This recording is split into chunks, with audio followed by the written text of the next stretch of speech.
EduWow TV, an educational TV in mathematics. Magandang umaga mga bata, lalo na kayong mga mag-aaral na ika-7 baitang. Magandang umaga sa inyo. Ako pala inyong guro, si Ginoong Marky. Ngayong araw, meron naman tayong matutunan na bagong aral. Excited na ba kayo? Ako din, excited na din katulad ninyo. Sige, ihanda na mga sarili at pati yung panulat at papel. Makinig ng mabuti sa akin. Ngayong araw, itatalakay natin ang tinatawag na frequency distribution table. Meron bang nakakaalam sa inyo kung ano ang frequency distribution table? Kung wala, sabay-sabay nating talakayin kung ano ito. Frequency distribution table. The frequency distribution table is a statistical table that deals with the frequency or number of occurrences of a given variable for a specific experimental unit. Ang frequency distribution table ay isang statistical table o talahanayan na tumatalakay sa dalas o bilang ng paglitaw ng isang tiyak na variable para sa isang particular na unit ng experiment.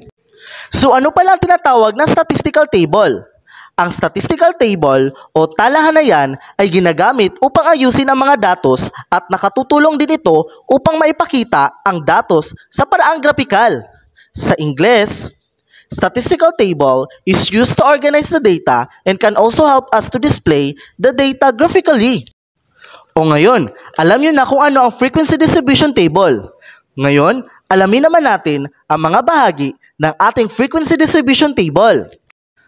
Ang simple frequency distribution table ay mayroong mga bahagi na tinatawag na category, frequency, relative frequency, at percentage. Gusto nyo bang malaman kung ano ang itsura ng ating frequency distribution table? Dahil 4 ang parte ng ating frequency distribution table, meron din tayong 4 na magkakaibang hanay. Ang unang hanay ay category. Sa ikalawang hanay naman ay yung frequency. Ikatlong hanay ay relative frequency at yung pang-4 at huling hanay naman ay ang percentage. So ano palang isusulat sa category column? The category column refers to the things being considered o ito ay tumutukoy sa mga bagay na isinasaalang-alang. Halimbawa, dog, cat, fish, hamster. Meron tayong 4 na mga categories na may ililista. Yung dog, yung cat, yung fish, at yung hamster.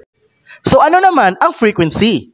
The frequency is the number of times each category appears on a dataset.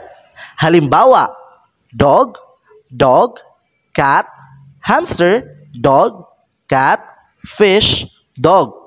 Ang dog ay may dalas na 4 na beses. Ang cat ay may dalas na 2 beses. Ang hamster ay may bilang na 1 beses at ganoon din yung fish, 1 beses. Alamin naman natin ang relative frequency. The relative frequency is the part of measurements compared to the whole sample. To get the relative frequency, divide the frequency of each category by the total frequency. Ang relative frequency ay bahagi ng mga sukat kung ihahambing sa kabuang sample. Upang makuha ang relative frequency, i-divide ang frequency ng bawat category sa total frequency. Tandaan, ng kabuuan ng lahat ng relative frequency ay dapat maging katumbas ng 1 o 1. Halimbawa, meron 8 pets o 8 pets. Dog, dog, cat, hamster, dog, cat, fish, dog. Dog has 4 frequencies at i-divide natin sa 8 na total frequency at ang resulta ay 0.5. Sa cat has 2 frequencies at i-divide natin sa 8 na total frequency at ang resulta ay 0.25. Yung hamster has 1 frequency at i-divide natin sa 8 na total frequency at ang resulta ay 0.125. Ganon din sa fish na mayroong 1 frequency at i-divide natin sa 8 na total frequency at ang resulta ay 0.125 din. Ano naman kaya ang ating susulat sa huling hanay ng frequency distribution table? Ang percentage. The percentage represent to the measurements portion to the overall sample, expressed in hundreds. Likewise, the sum of percentages must be equal to 100%. Ang percentage ay kumakatawan sa bahagi ng sukat kaugnayan ng kabuuang sample na ipinapahayag sa daan-daang bahagi. Gayon din ang kabuuan ng porsyento ay dapat katumbas ng 100%. Kailangan lamang i-multiply ang relative frequency sa 100. Halimbawa, ang dog has a relative frequency na 0.5. Ibig sabihin na ang category na dog ay may 50%. Ang cat has a relative frequency na 0.25. Ibig sabihin na ang category na cat ay may 25%. Hamster has a relative frequency of 0.125. Then, hamster is 12.5%. Fish has a relative frequency of 0.125. Then, fish is 12.5%. Ito naman ang kabuang frequency distribution table gamit ang ating halimbawa kanina.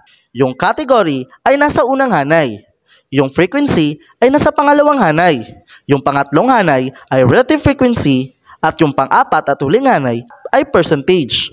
Lagi natin tatandaan na lalagyan natin sa huling row ang total kung saan ilalagay ang mga kabuuan ng bawat hanay. So, alam nyo na ang mga bata kung ano ang frequency distribution table at paano ito gawin. Lagi nating tatandaan na lamang ang batang may alam. At sa muli, ako inyong guro, si Ginoong Marky. Hanggang sa muling aralin, paalam! Idwaw TV.